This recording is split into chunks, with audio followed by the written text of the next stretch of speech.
That's what happens when you pick a textbook without studying it. To which, when I make a comment like this, some student always says, well, why don't you write the textbook? And I say, well, that's a very good idea. Give me enough time off to write the textbook. But then if I write the textbook, there won't be any purpose in you coming to class. You can just stay at home and read the textbook. Next thing, it'll be take-home exams. And things like that. No. For you, the old pedagogical approach, you have to come to class and listen and make notes and not fall asleep. Right. Well, we're getting into week 3 and looking at the textbook at the last minute, as I usually did, which was about an hour ago. I thought, no, this isn't well enough organised. You need some introductory material to get you into Rome itself. Now, last week I gave you a very brief summary of some of the myths and legends concerning the foundation of Rome. Now, I'm one of those archaeologists who believes that all myths have some foundation in history. The Greek word myth basically means story, but we use it as a sort of possibly true story, but probably not. But I am one of those archaeologists who believes that myths do have some background to them in historical events. And I told you last week about how the traditional story of Rome is that it was founded on April the 21st in a year equivalent to 753. Well, do we have any archaeological evidence to support this? Yes and no is the simple answer. Nice to give you a complicated answer. There is some evidence of activity at the site that becomes Rome in what we call the Bronze Age, so before 1000 BC or so, for those of you who are not archaeologists. The problem is, of course, that Rome has been continuously occupied for thousands of years, at least 2,700 years, as you'll see in a moment. And buildings have been built on top of buildings and foundations have been dug down. So actually finding evidence for the early history of Rome is very difficult. It's under several meters of other material, and it's been very badly destroyed. We're fortunate, though, in a sense, that until the 19th century, Rome wasn't really very important. Rome lost its importance in the medieval period to places like Genoa, Firenze, not quite Milan at that time, but other places became much more important. And it wasn't really until the 19th century that Rome, as we see it today, developed, which means that we do have a lot of records from the 19th century of archaeological discoveries, which are quite important. These archaeological discoveries do seem to have a bearing on the myths concerning the foundation of Rome. Well, here we have a basic plan of Rome, the so-called 7 hills of Rome. You can see clearly marked there. Remember, these are the accepted 7 hills of Rome. If you look at different lists, you get different names given, but so, for example, the Aventine is on some. But these are the main 7 hills of Rome. The 19th century building works revealed an enormous amount of information in the sense of showing us where there were 2 different types of burials to be found in Rome. Cremation graves containing the burnt remains of people who had been, bodies had been burned before burial, and inhumation graves. And you can see that there's a concentration of cremation graves down here, 1 or 2 on the Palatine Hill, which is where Rome was traditionally founded. We have large groups of inhumation graves going out there. Now, it's generally assumed by archaeologists that when you've got 2 different types of burials, you've got 2 different groups of people. That's not always the case. This is what we saw, for example, in that tomb in Cerveteri, where the male was cremated and the female was inhumed.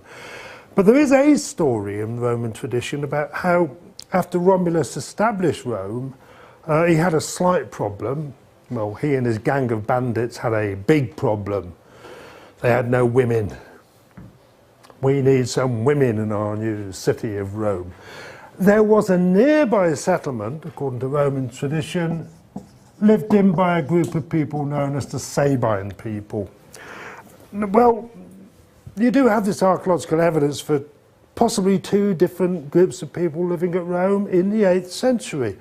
There may be Sabines there and Romans down here. We really don't know. All we do know is that before we have any solid evidence for people living at Rome, we do have these cemeteries. 9th century, going into the 8th century BC, late 9th century, early 8th century BC. Well, Roman tradition claims that it's the Palatine Hill, which is where Romulus established his settlement. And Roman historians, as late as the 1st century BC, so 850 years after the traditional foundation of Rome, 753 BC, they claimed that on the northwest corner of the Palatine Hill, you could still see the original hut built by Romulus.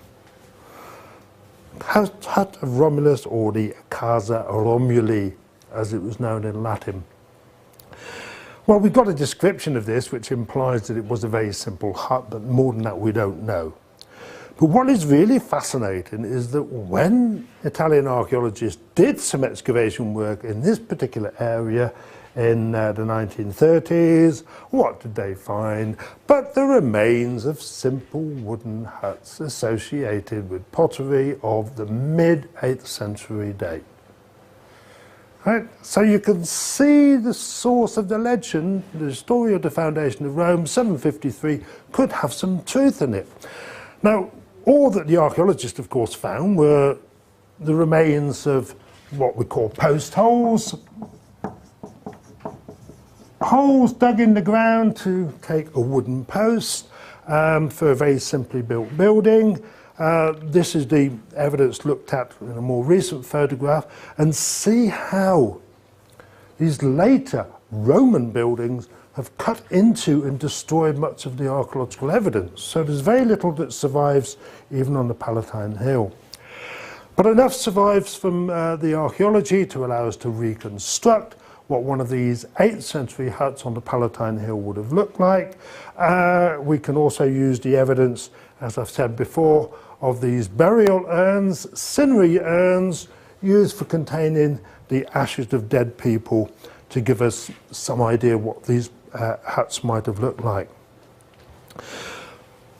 Well, that's the only archaeological evidence that we have.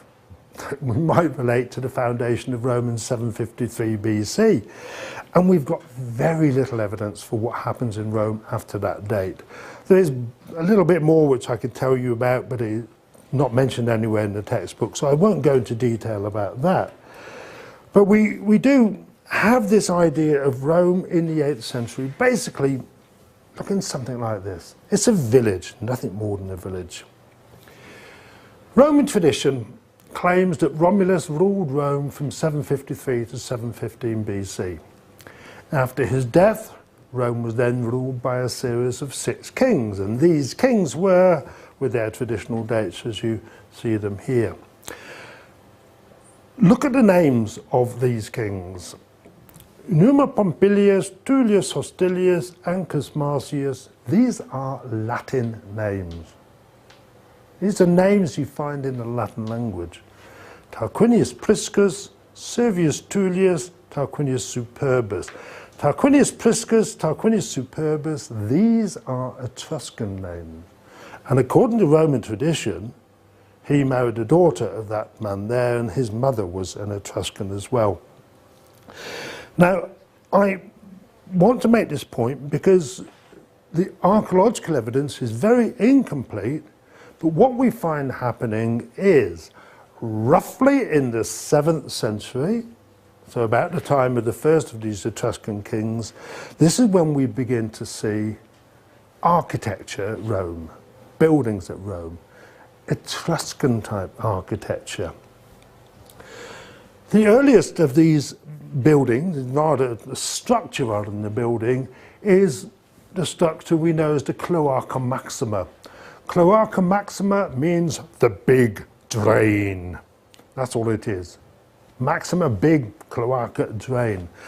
The big drain was built so that all the small streams running in this area could be taken underground to the river here to allow this area to be occupied, to allow this area to have houses built in it. This area eventually becomes the Forum Romanum. This is the political centre of Rome. But at the time we're talking about, when the Cloaca Maxima was built, it had been a cemetery, but then it starts to get buildings on it. This is what the Cloaca Maxima looks like. Its date is roughly about the 7th century. Parts of it were rebuilt at different periods, so we can't say all of it is 7th century. But the Etruscans were known to build things like this to dry out, to drain wet areas in the area of North Italy. So this is a good piece of Etruscan work. But it's probably no accident that when we actually look at the earliest buildings we can see in Rome, away from the Palatine Hill, they are in that area, the Forum Romanum, before it becomes the Roman Forum. And what we have is a series of houses that look Etruscan-inspired. Perhaps the most famous of these, because it continued to be rebuilt and rebuilt right through down into the Imperial Roman period, is the building we know as the Regia. This is a rather strange name because Regia means the king's house.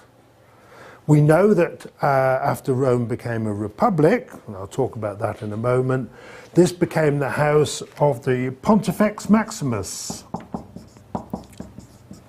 the chief priest of Rome. It actually means the big bridge builder. The connection is this: the chief priest was responsible for blessing the bridge after it was built. And Pontifex Maximus is, incidentally, still one of the titles of the Roman Catholic Pope in the Vatican today, so it's a long-lived title. So the Regia seems to have been the official home of the kings of Rome sometime in the 7th to 6th century. There's even a piece of pottery from there with the word Rex for king written on it. It's built in its earliest phase in a typical Etruscan style, stone foundations, mud brick and wood on top. But everything about this is Etruscan. This is the type of building that we see in parts of Etruria, the Etruscan territory from a much earlier date. And not far from this is another building, again of typical Etruscan date, style, stone foundations, mud brick and wood superstructure, the part above. We know this was at least 2 floors high. It seems to have just been an ordinary private house, something like that. So it is this point then that it seems to be that when Rome has rulers with Etruscan names, this is when Romans start building Etruscan buildings. Now, you won't find anything in Roman history or tradition about this. Yes, they talk about Etruscans living in Rome, but nowhere in the Roman histories do they say, yes, we were ruled by the Etruscans for a while. You know, I mean, this is something which is forgotten history, but which we can learn about by analysis of the names. The much more significant impact of the Etruscans on Rome, though, at this general period, was this is the time we have the first temples being built at Rome. The oldest temple we know of at Rome, it's not certain who it was dedicated to. It may have been to Fortuna, but I'll come back to that in a moment. This was found completely by accident in 1937 when the Italian government decided to build an office block next door to a church called San Omobono, the Church of San Omobono. When they started the building work, they found the remains of two late Republican Roman temples. I think they're 2nd century BC. And a bit more work revealed that one of these had been constructed over a much older temple, a temple of the 6th century date. Well, this temple is typical Etruscan in style, as from what we can see from the remains. It's a podium, a platform standing about 2 meters high. The podium made of the rather poor stone that you can find around Rome. The stone is held together by lime mortar. On top of that podium was presumably a temple built Etruscan style, mud brick and timber. Nothing survived of the actual temple, but what did survive was some of the temple decoration. This temple had acroteria, figures made of terracotta standing on the roof line. This is a typical Etruscan decoration characteristic. They're not quite life-size, and as you can see, they're rather badly preserved, but there's enough surviving of this one to indicate that we've got Minerva, the goddess Minerva, and she's got her archaic smile. Hey guys, here's my archaic smile. Unfortunately, the figure she's standing with, missing its head, but you can just see he's got lion paws on his chest, so he must represent Hercules. So this must be a temple to, well, some people think Fortuna, but the alternative could be Minerva and Hercules. But remember the temple at Veii. The temple at Veii was dedicated to the Etruscan equivalent of Minerva, but the figures on the roof, the acroteria figures, were of Apollo, Artemis, Hercules, Mercury, telling a story from the labours of Hercules. This is the oldest known temple we have in Rome. Dated, broadly speaking, to the early 6th century, middle of the 6th century, built in Etruscan style, decorated in Etruscan style with these two figures here. And no, of course, you won't find these in the textbook, so I hope you're all making lots of very good notes about this, otherwise you'll have a problem. The only other thing we know about the temple is that, like a typical Etruscan temple, it had terracotta gable plaques. So pieces of moulded pottery fired to a temperature of about 400, 500 degrees, which decorated the outside of the building. Originally, as these ones on the line of the roof, originally painted. And you can just see, I know this is a terrible photograph, but these guys are actually standing in a chariot. It's a chariot procession. Well, this is what you would find on an Etruscan temple. But what's really fascinating about these terracotta plaques is that analysis shows the clay used to make them comes from Rome, but the mould, the former used to produce this pattern, was actually used to make plaques at two temples in Etruria. So this is as conclusive evidence as you can possibly get that in the early 6th century, roughly the time when Etruscan kings are ruling Rome, you've got Etruscan workmen in Rome showing Romans how to build a temple or whatever. Well, only slightly later in date than the San Omobono temple. Well, slightly later, we don't have that firm dating evidence. A lot of the dating evidence relies on circular arguments. I'll be quite honest with you there. We don't have coins, for example. We don't have inscriptions. The dating evidence relies on how you date the pottery. But by the end of the 6th century, we do have something which is really the most dramatic evidence of Etruscan influence on Roman architecture. This is the Capitoline Temple, a temple that was started on the instructions of Tarquinius Superbus, the last of the kings of Rome. We're told by later Roman historians that Tarquinius Superbus ordered workmen to be brought to Rome from all over Etruria, the homeland of the Etruscans, to work on this temple. Very, very little, unfortunately, remains of it because this is on one of the highest of the hills at Rome. This was a hill that became the seat of the Roman government in the Renaissance period. So this basically shows you what we know exists there, mainly in black. These are the remains of Renaissance buildings. Actually, when you go there, you don't see very much underneath the Capitoline Museum. We can see the podium, parts of the podium, which stood about 4 meters high, built of the local volcanic stone, a rather soft stone, not terribly good building stone here at Rome. The excavations have allowed the plan to be restored. This is an Etruscan type temple on a podium, steps at the front, 3 rows of 6 columns made of wood along the front. It also has extra columns along the sides. But notice there are no columns along the back. This distinguishing feature between an Etruscan temple, Roman temple, and a Greek temple. A Greek temple will have usually columns all the way around.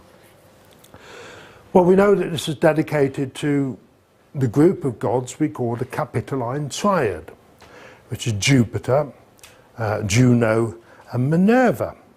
And we know from later evidence, later Roman writers, that this central room here held a statue of Jupiter.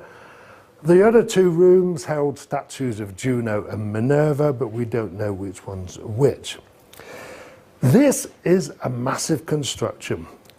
It's 210 Roman feet long, 180 Roman feet wide.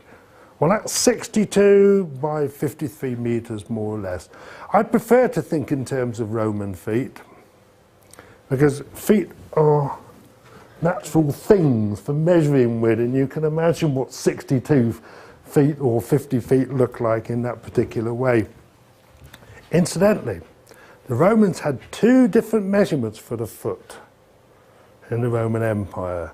They had the short Roman foot and the long Roman foot. The long Roman, you're laughing, I'm serious. The long Roman foot was used in the Roman provinces, in Germany and France and places like that. The short Roman foot was used in the Mediterranean.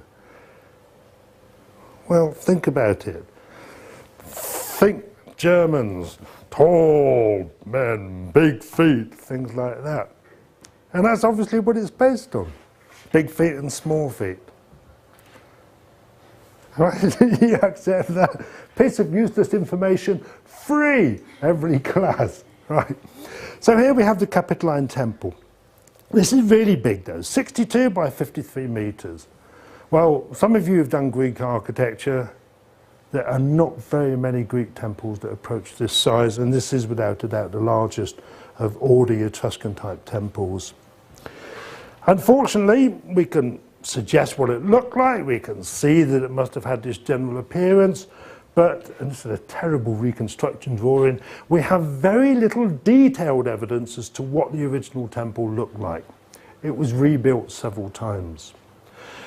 We know that it had a cult statue of Jupiter inside the temple, and we know that that particular cult statue was made by an Etruscan, a man called Vulca, who came from Veii, the centre of all good Etruscan workmen.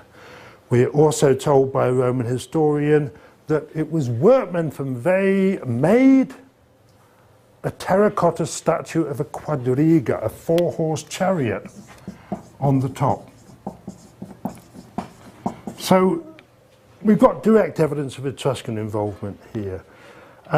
We can only assume that it was probably decorated in the same way as the standard Etruscan temple, so with terracotta gable plaques like this along the end of the roof and so forth, but we really don't know. Tarquinius Superbus, you can ask a question and I can say 1492. Well, that's an answer. Right, okay, yeah. I don't know if you said it, but I missed it. But what are the columns made of? Wood. Wood. Everything is wood and mud brick. The first stone columns here were brought here from Athens, I think, in 80 BC, something like that. The Tarquinius Superbus starts the building of this sometime before 510 BC, but he never lives to see the thing completed, because in 509, or at the end of 510 BC, the Roman people, led by Lucius Junius Brutus, and you'll remember this is thought to be, or was for a long time thought to be, a statue of Junius Brutus. We've got no idea who it was, but Junius Brutus led a rebellion against Tarquinius Superbus. He was expelled from Rome. The reason for this being various problems with his system of government, but a crucial point is we see the creation of the Roman Republic. The Roman Republic established 510-509 BC. The Roman Republic is broadly modelled on the system of Greek democracy current at that time. In a Greek democratic system, though, you have a single magistrate who is elected each year, usually just for 1 year, and he basically looks after the city's government. Rome doesn't like the idea of having a single ruler. It could be like a king. So the Roman system has 2 magistrates, chief magistrates, the consuls, annually elected each year. The idea being that no decision can be made on behalf of the Roman people unless both the consuls agree. All right? So that's the basic idea behind it. In a Greek democratic system, you would have a council of aldermen and so forth. You've got the same type of thing in the Roman system. You've got a group of people known as the Senate. They're hereditary. The word Senate comes from the same Latin word that we get senile from, meaning old. Sensible, meaning old and clever. Well, we tend to forget the old part with that, but clever. So it's the same sort of root. The laws are suggested by the Senate, but they have to be passed by the plebeians, the ordinary people of Rome. I made this point because occasionally we will come across this phrase, SPQR, the Senatus Populus Q Romanus. And this is what you still see on the drains of Rome, marked there. This has been done by the Senate and the people, who are Romans.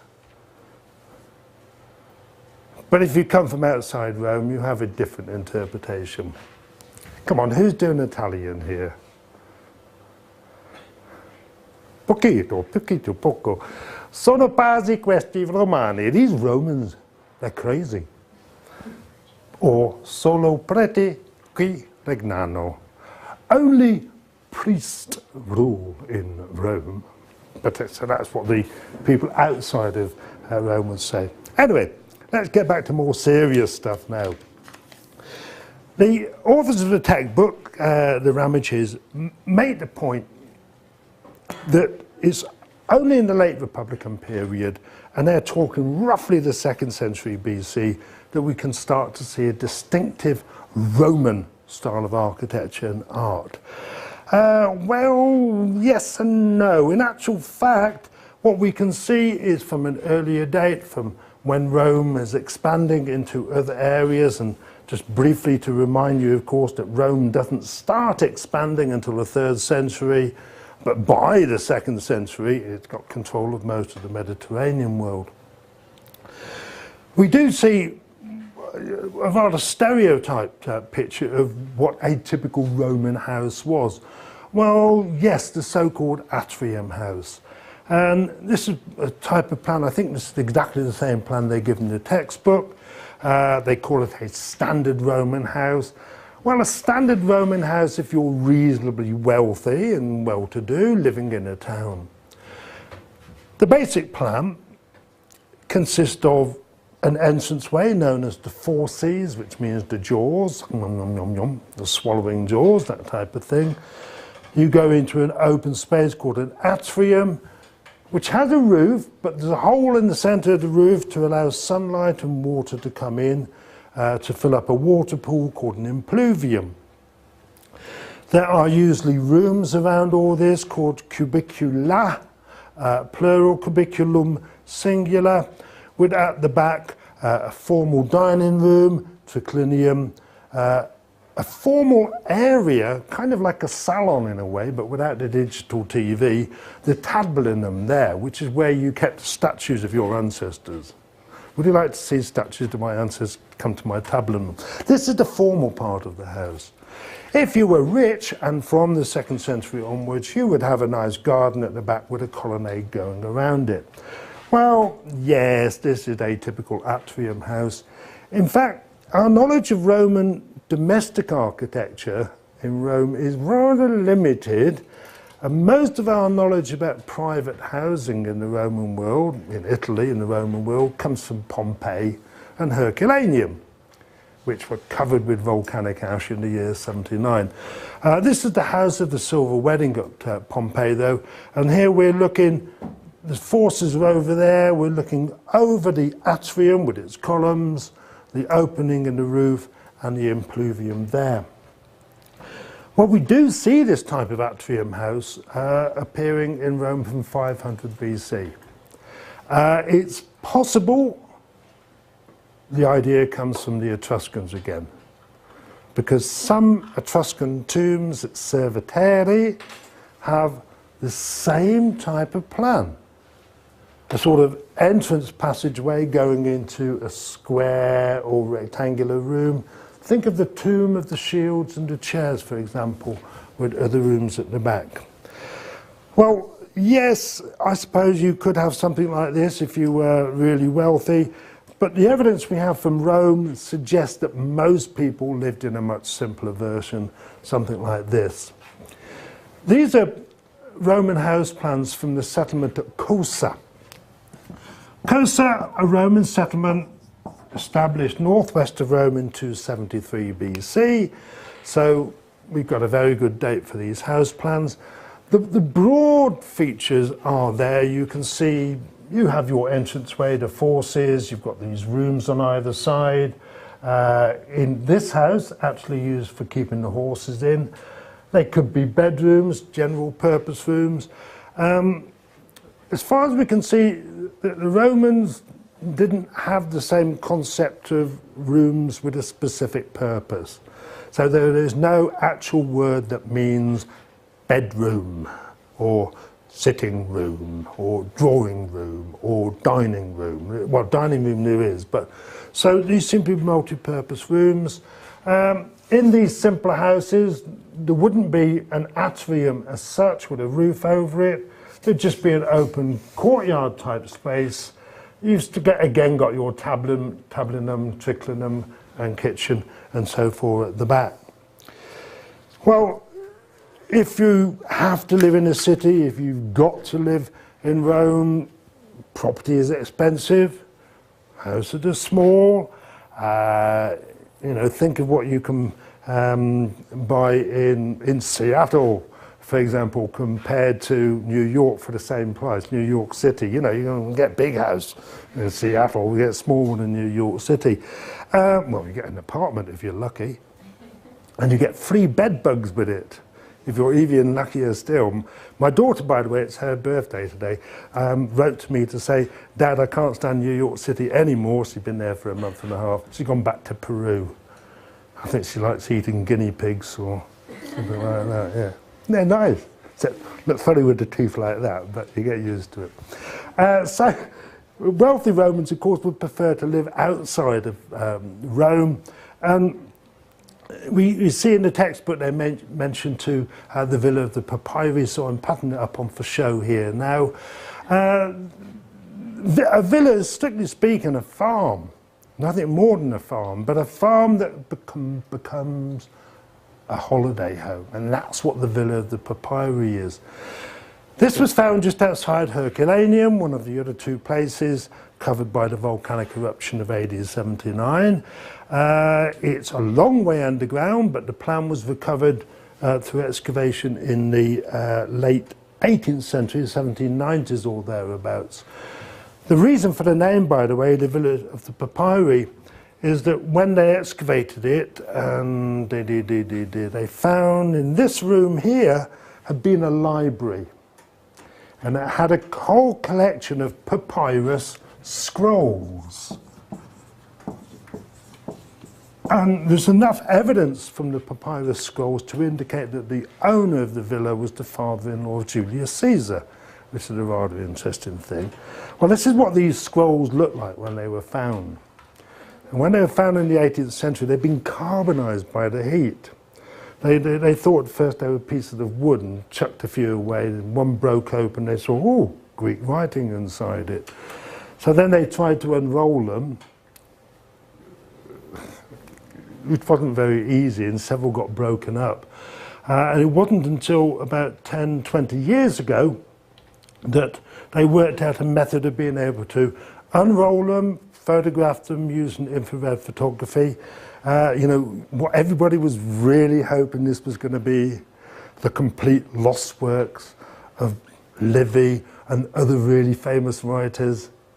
Everyone that's been looked at so far, and there's about 450, represents the writings of a philosopher who was so boring that we know his name from other Roman philosophers, but we know nothing else about him. But now we do know something about his philosophy. Oh, blimey, that's really bad. I'll find a name for you if you like. Anyway, this is why it's called the Villa of the Papyri. Now, the Villa of the Papyri is under rather a lot of volcanic rock, as you can see there. So you can't go and see it unless you get special permission to go in one of these doors and you go through the tunnels. But we are very fortunate in that an American multimillionaire, John Paul Getty, decided to build a replica of this at his home in Malibu, California. This became his private home, and it then became the Getty Museum of Classical Art. And it is basically a completely reconstructed Roman villa, as you see here. Right, how are we doing for time? I know I've got to get my watch repaired. I'll stop there because, oh, no, wait a minute, mine's 5 minutes fast. Ah, sorry, right. Whoa, I saw you all ready to jump up and go at that particular point. Hooray, mine's 5 minutes fast. One thing I was very surprised that the textbook doesn't actually talk about is something developed in the late 3rd, early 2nd century by the Romans, which makes an astounding impact on Roman architecture, which allows Roman architecture to be created in a sense. And this is the development of what the Romans called opus cementitium, and what we tend to call concrete, although it's not actually concrete strictly speaking. The normal way of sticking stones together is by mixing lime with sand with water. This creates what we call lime mortar. But in the area to the south of Rome, Campania, workmen there, possibly as early as the 4th century, certainly by the 3rd century, discovered that the local volcanic sand, if you combined it with lime and water, made something that was much harder. Lime mortar. As it dries, a chemical reaction takes place and the outer face of the lime mortar becomes almost like a stone. Calcium carbonate, which is what limestone is.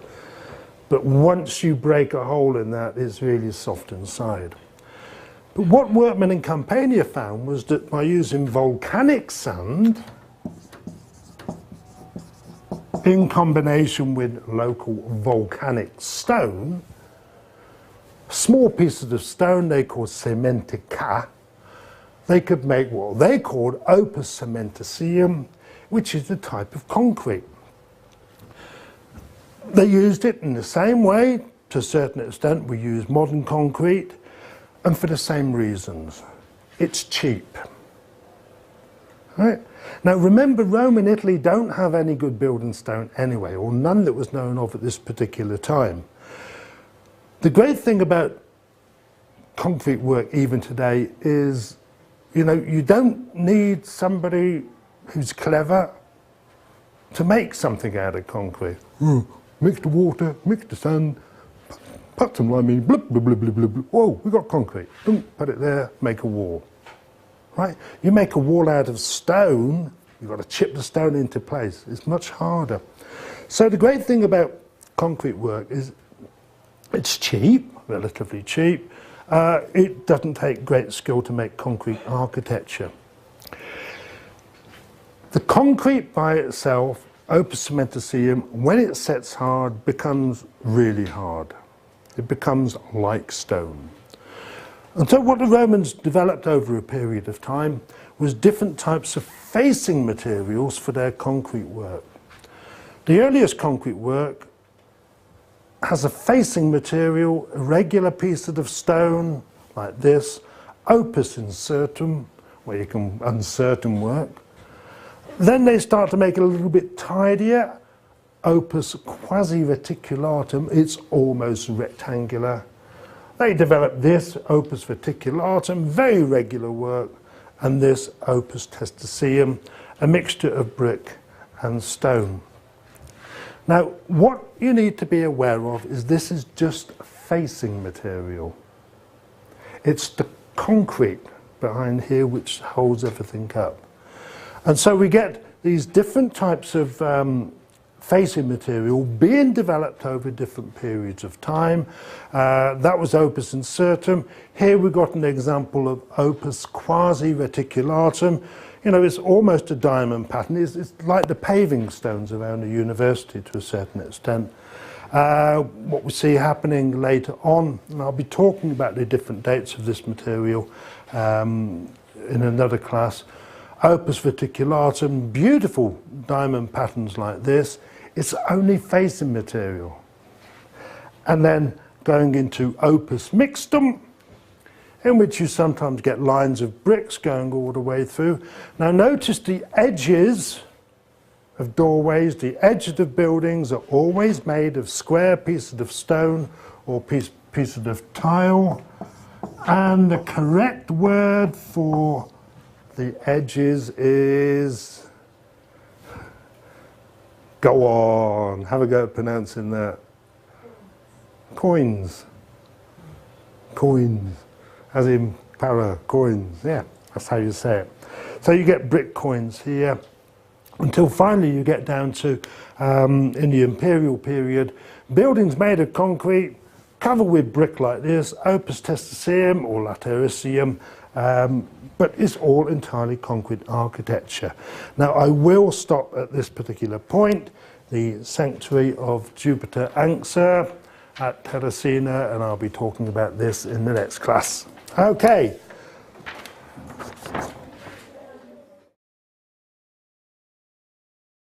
Wasn't really very important. Rome lost its importance in the medieval period to places like Genoa, Firenze, not quite Milan at that time, but other places became much more important. And it wasn't really until the 19th century that Rome as we see it today developed, which means that we do have a lot of records from the 19th century of archaeological discoveries which are quite important. These archaeological discoveries do seem to have a bearing on the myths concerning the foundation of Rome. Well, here we have a basic plan of Rome, the so-called 7 hills of Rome. You can see clearly marked there. Remember, these are the accepted 7 hills of Rome. If you look at different lists, you get different names given, but so for example the Aventine is on some, but these are the main 7 hills of Rome. The 19th century building works revealed an enormous amount of information in the sense of showing us where there were 2 different types of burials to be found in Rome. Cremation graves containing the burnt remains of people who had been, bodies had been burned before burial, and inhumation graves. And you can see that there's a concentration of cremation graves down here, 1 or 2 on the Palatine Hill, which is where Rome was traditionally founded. We have large groups of inhumation graves going out there.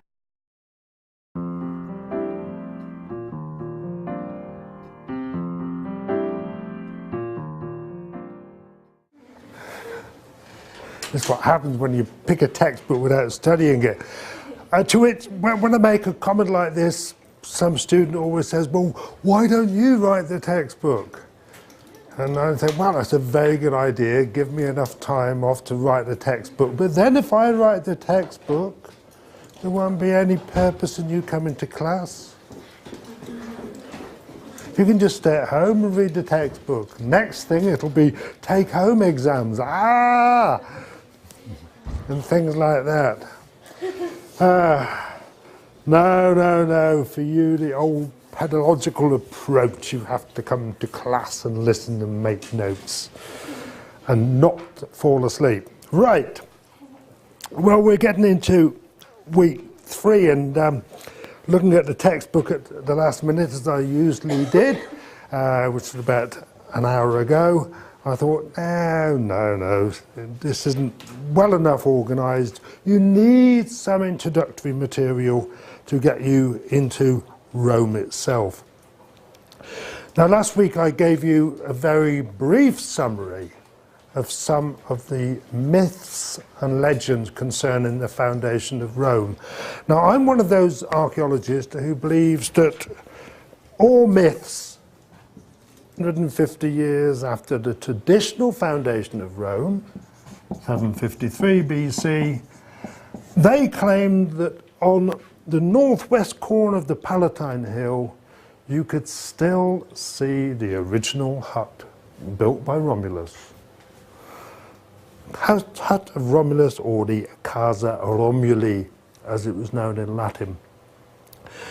Well, we've got a description of this which implies that it was a very simple hut, but more than that we don't know. But what is really fascinating is that when Italian archaeologists did some excavation work in this particular area in the 1930s, what did they find but the remains of simple wooden huts associated with pottery of the mid-8th century date. Right? So you can see the source of the legend, the story of the foundation of Rome, 753, could have some truth in it. Now, all that the archaeologists, of course, found were the remains of what we call post holes. Holes dug in the ground to take a wooden post for a very simply built building. This is the evidence looked at in a more recent photograph, and see how these later Roman buildings have cut into and destroyed much of the archaeological evidence. So there's very little that survives even on the Palatine Hill. Now, it's generally assumed by archaeologists that when you've got 2 different types of burials, you've got 2 different groups of people. That's not always the case. This is what we saw, for example, in that tomb in Cerveteri, where the male was cremated and the female was inhumed. But there is a story in Roman tradition about how, after Romulus established Rome, he had a slight problem. Well, he and his gang of bandits had a big problem. They had no women. We need some women in our new city of Rome. There was a nearby settlement, according to Roman tradition, lived in by a group of people known as the Sabine people. Well, you do have this archaeological evidence for possibly two different groups of people living at Rome in the 8th century. There may be Sabines there and Romans down here, we really don't know. All we do know is that before we have any solid evidence for people living at Rome, we do have these cemeteries. 9th century, going into the 8th century BC, late 9th century, early 8th century BC. Well, Roman tradition claims that it's the Palatine Hill, which is where Romulus established his settlement.